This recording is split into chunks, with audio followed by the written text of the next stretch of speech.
kita angkat kembali pertanyaan berikutnya, datangnya dari Abdullah di Jember nih Ustaz. Ana belajar ilmu ma'rifat Nur Muhammad dari YouTube katanya Ustaz. Dengan cara memandang semua makhluk itu karena sebab Nur Muhammad. Jadi setiap memandang sesuatu itu hati ini memandang Nur Muhammad. Apakah boleh saya mengamalkan itu Ustaz tanpa ada guru katanya Ustaz? Yang dimaksud ilmu ma'rifat Nur Muhammad ini yang bagaimana gitu loh. Kalau namanya Nur Muhammad, cahaya Rasul sallallahu alaihi wasallam. Tapi nama itu jangan membuat kita tertarik atau jangan langsung kita tolak ya. Pelajari isinya. Semuanya itu tergantung isinya. Namanya apapun. Kalau namanya itu sebagus apapun, seindah apapun, tapi isinya tidak sesuai dengan syariat Nabi, maka nggak bisa kita terima. Maka jangan Anda langsung mengamalkannya sebelum Anda tahu isinya dulu itu menyimpang atau tidak.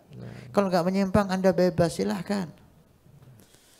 Tinggal apakah ilmu itu sudah waktunya Anda pelajari atau masih ada ilmu yang perlu Anda pelajari dulu. Ini. Karena hal-hal semacam ini maaf ya, mungkin bukan untuk Anda, untuk yang lain.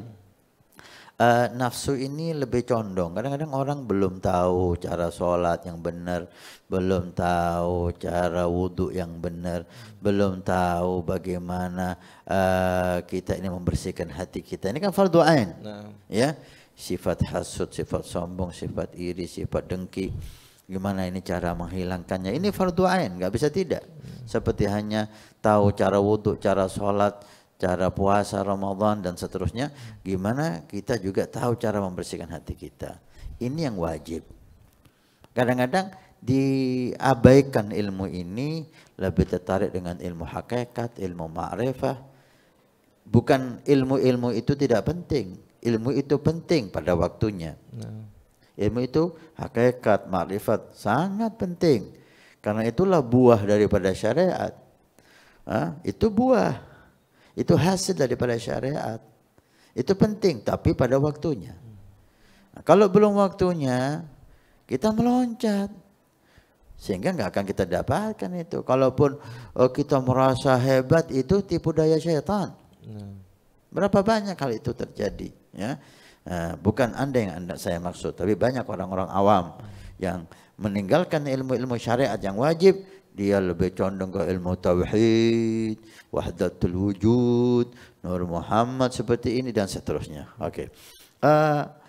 Syariatnya Anda pastikan dulu, Anda sempurnakan dulu. Kemudian silahkan Anda mau ke thariqah. Habis thariqah Anda mau ke hakikat. Habis itu Anda mau ke ma'rifah. Itu dengan sendirinya naik pangkat dengan sendirinya. Naiknya itu bukan dengan ujian, dengan otomatis, bukan manual naiknya itu ya, otomatis gitu loh, otomatis itu buah. Karena kalau orang itu syariatnya bagus, dia akan berbuah ke thariqah. Thariqahnya bagus, dia akan berbuah ke hakikat. Hakikatnya bagus, dia akan berbuah ke ma'rifah. Tentang yang Anda tanyakan kajian Nur Muhammad, saya nggak tahu. Anda lihat dulu, Anda kalau nggak paham, Anda tanya dulu, ini bagus apa enggak. Jangan Anda mengamalkan sesuatu, Anda pikir bagus, ternyata itu kurang bagus. Namanya indah tapi isinya nggak bagus. Ya, saya tidak mengomentari yang Anda lihat tentang Nur Muhammad di YouTube itu karena saya nggak tahu, tapi lihat dulu. Kalau Anda paham ilmu, kalau Anda nggak paham ilmu, ambil itu, perlihatkan ke guru yang Anda tahu, supaya Anda ngamalkan itu betul-betul manfaat untuk Anda.